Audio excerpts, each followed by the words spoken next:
It was a crisp morning in Chicago, the kind where the chill in the air made every breath feel sharp and awake. Downtown was coming to life.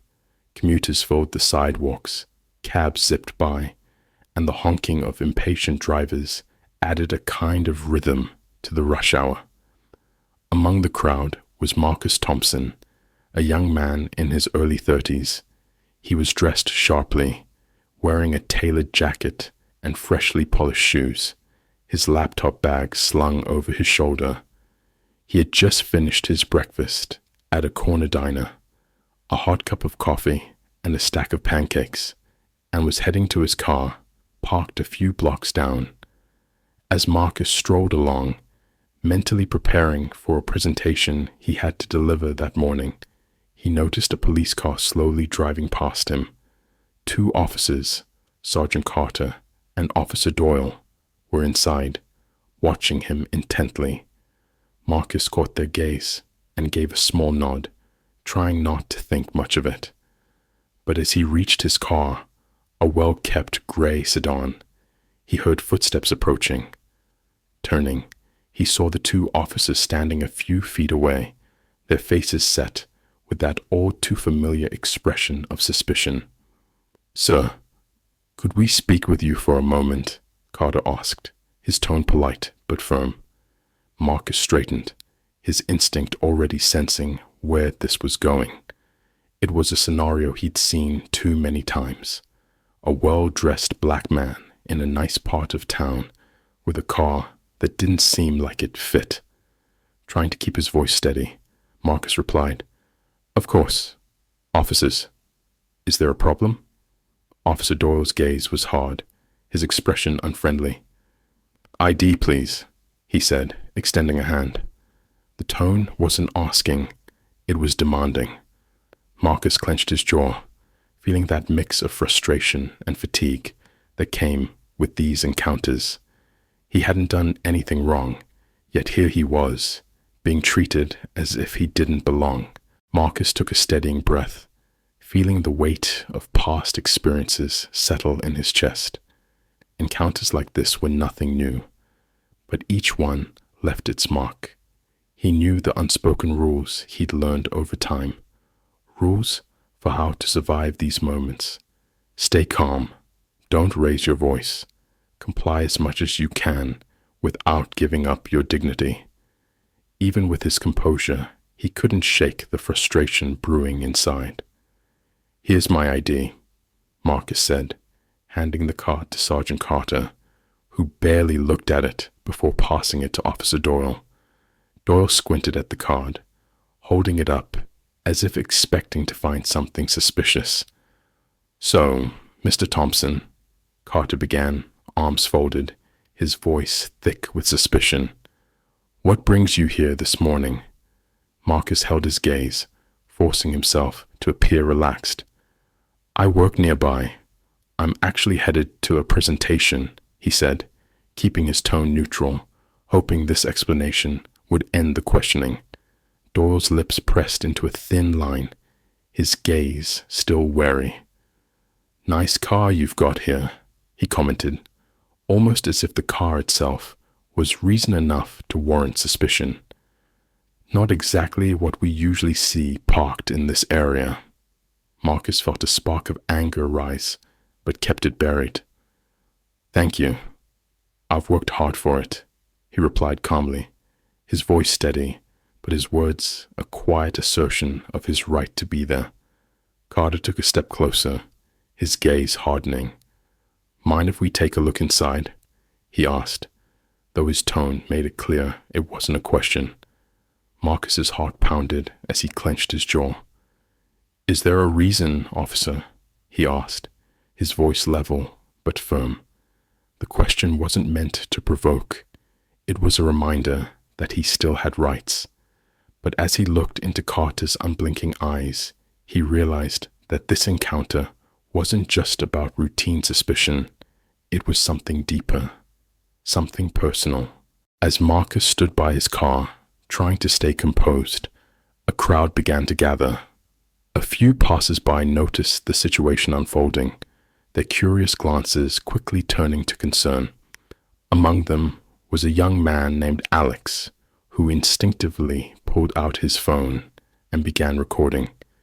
He'd seen enough videos online to know that documenting moments like these could make a difference, especially if things went wrong.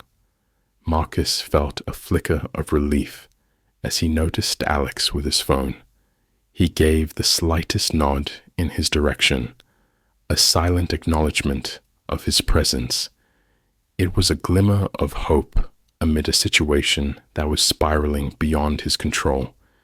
If the officers knew they were being watched, maybe it would force them to act more carefully, or at least within the boundaries of the law. But as Sergeant Carter glanced over and noticed the recording, his expression darkened. "Put that phone away," he ordered Alex, his voice hard with authority.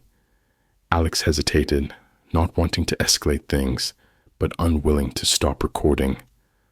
"I'm within my rights to film in a public space," he responded, his voice steady but cautious.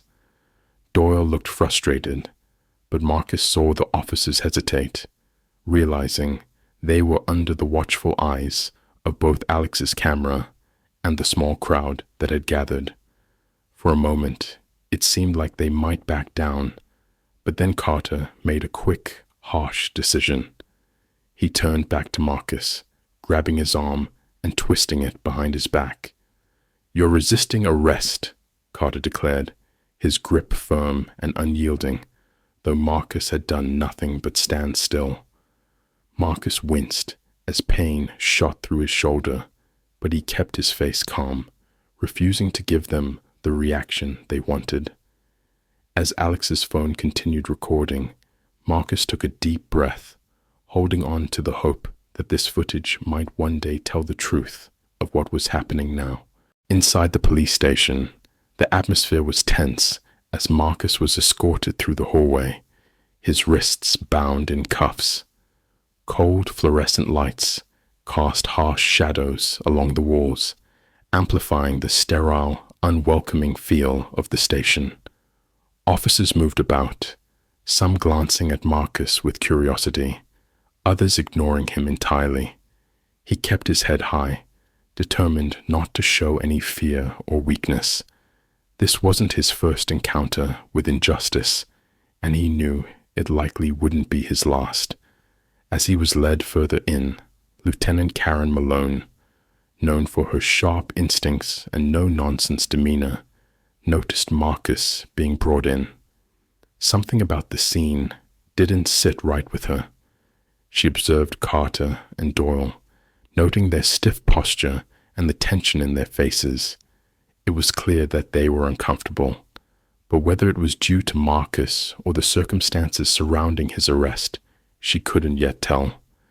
"Officers, what's going on here?" Malone asked, her voice calm but firm as she approached.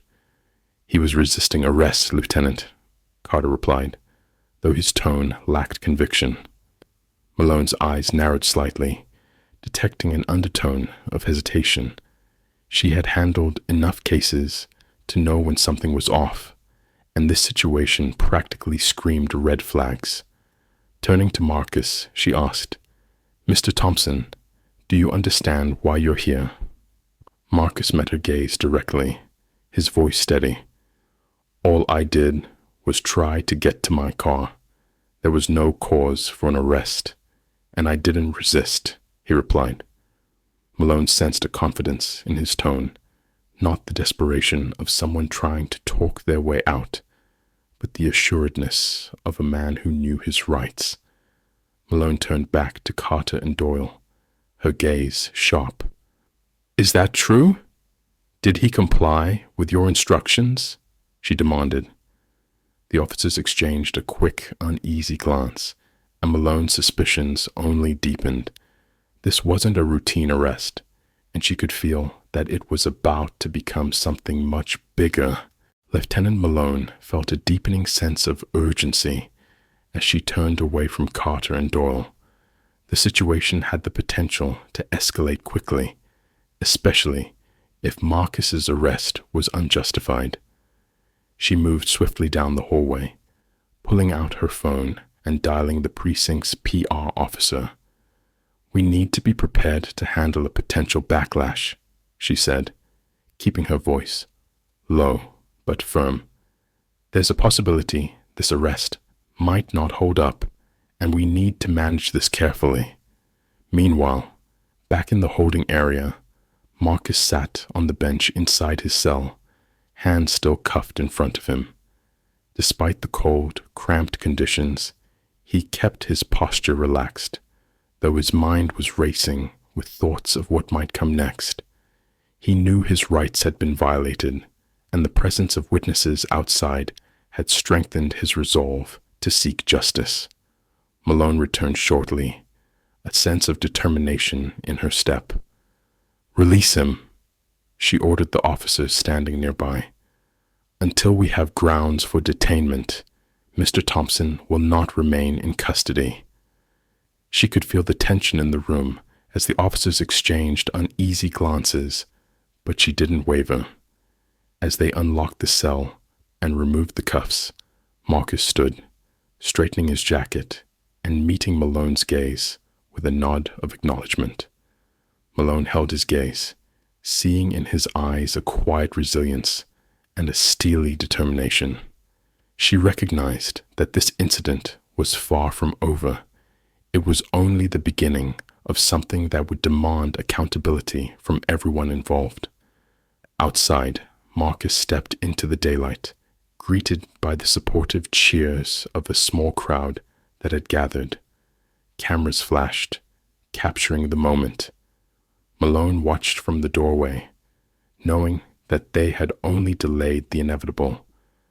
Marcus would not let this go, and she knew that he would hold the department accountable for every wrong move. As Marcus stepped out of the station, the gathered crowd erupted in applause and supportive shouts. News reporters and bystanders had their cameras aimed at him, capturing every moment as he walked toward his family and friends waiting nearby. Marcus embraced them, grateful for their presence.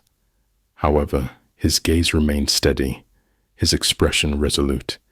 He knew that an apology or release alone would never be enough to address what had happened today. Turning toward the crowd, Marcus raised his hand to silence the noise, speaking with a calm yet determined voice.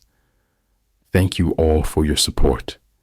But this isn't just about me," he began, his voice carrying over the crowd.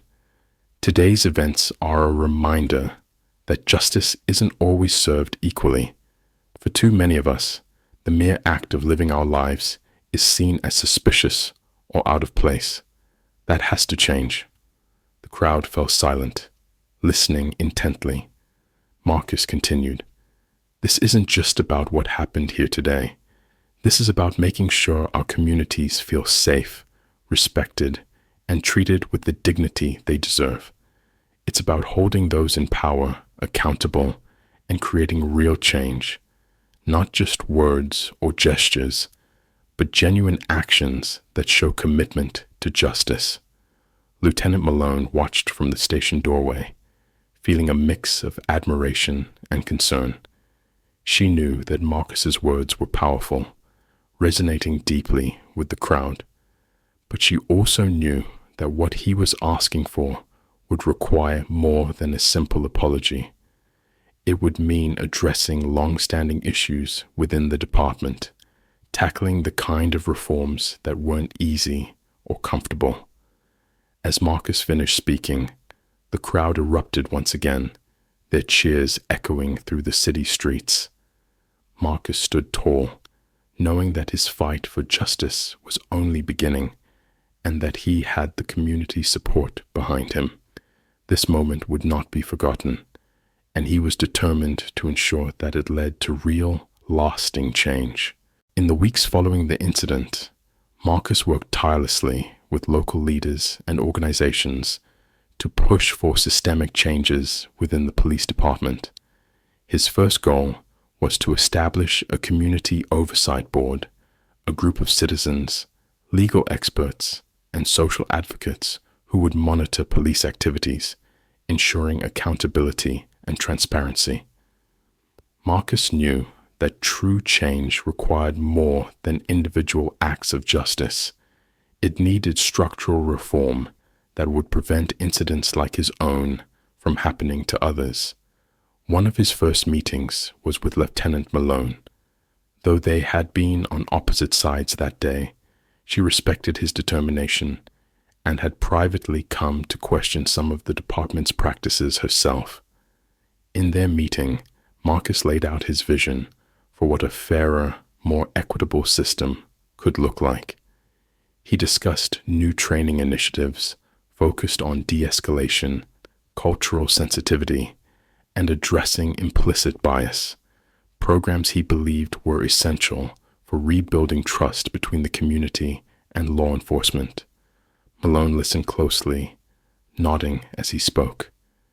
"It won't be easy," she admitted. "There's a lot of resistance to change, especially when it comes to rethinking how we do things. But I agree with you, Marcus. If we don't address these issues, the cycle will continue, and the community's faith in us will keep deteriorating." Over time, Marcus's proposals began to gain traction. With Malone's support, the Oversight Board was established, and the department committed to implementing his suggested reforms. New training sessions were introduced, and officers like Malone became advocates for a more transparent, accountable approach to policing. Marcus was frequently invited to speak at these training sessions, sharing his story and encouraging officers to see the community not as adversaries, but as partners in building a safer, more just environment. Through his work, Marcus saw the seeds of change starting to take root. It was a long journey, but he knew that every step forward brought them closer to the kind of community where everyone, regardless of background, could live with dignity and respect. Months after the incident, the changes Marcus fought for were beginning to show. The Community Oversight Board was not just a formality. It actively held officers accountable, reviewing cases and addressing complaints with transparency. People in the community began to feel a shift, small but meaningful. Local leaders, activists, and even police officers noticed that trust was being rebuilt, one step at a time. As part of these reforms, the police department launched a community education initiative, inviting Marcus and other advocates to speak at local schools, neighborhood centers, and town hall meetings. The goal was to open a dialogue, educating citizens on their rights and encouraging them to work collaboratively with law enforcement. Marcus spoke passionately at these events, sharing his experience and vision for a just society. He believed that real change started with awareness and mutual understanding. One evening, Marcus visited a high school to speak to a group of students.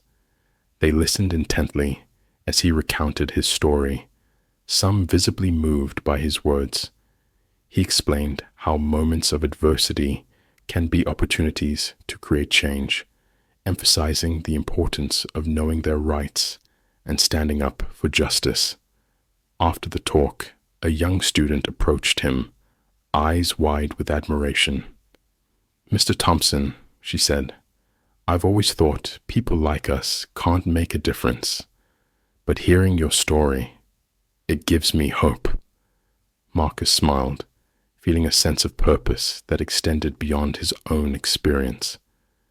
"You have more power than you know," he replied. "And when people come together with a shared vision, change is possible." Lieutenant Malone continued to support these efforts, helping to organize more community engagement events. Gradually, the department's reputation improved, and relations with the community grew stronger. For Marcus, this journey was far from over, but each small victory reminded him why he had chosen this path. The changes he had helped set in motion were laying the foundation for a community where justice and respect were truly shared values. A year after the incident, Marcus's journey had come full circle. The police department's reforms were now firmly in place, and he had become a trusted advisor, frequently working with officers and community leaders to ensure continued progress. The once tense police station now had a different atmosphere, where openness and accountability had taken root. Marcus's work had gone beyond just seeking justice for himself. It had led to a cultural shift in the community.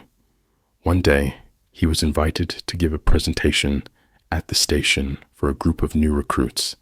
Standing before them, he took a moment to reflect on how much had changed since his own encounter with Carter and Doyle. Now, instead of feeling like an outsider, Marcus was here as a respected advocate, sharing insights that would shape the next generation of officers. He began his talk by recounting his story, not to evoke sympathy, but to illustrate the impact of choices and the power of integrity in law enforcement. When you put on that badge, you represent more than just the law, he told them.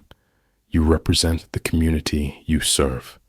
Treat people with respect, because it's through your actions that trust is built or broken. The recruits listened intently, and Marcus could see a spark of understanding in their eyes. He spoke about the importance of empathy, the need for cultural awareness, and how vital it was to approach every interaction with fairness. By the end of his talk, several of them approached him, expressing gratitude for his insights and pledging to uphold the values he championed. As Marcus left the station that day, he felt a deep sense of fulfillment. What had started as a personal fight for justice had grown into something far greater.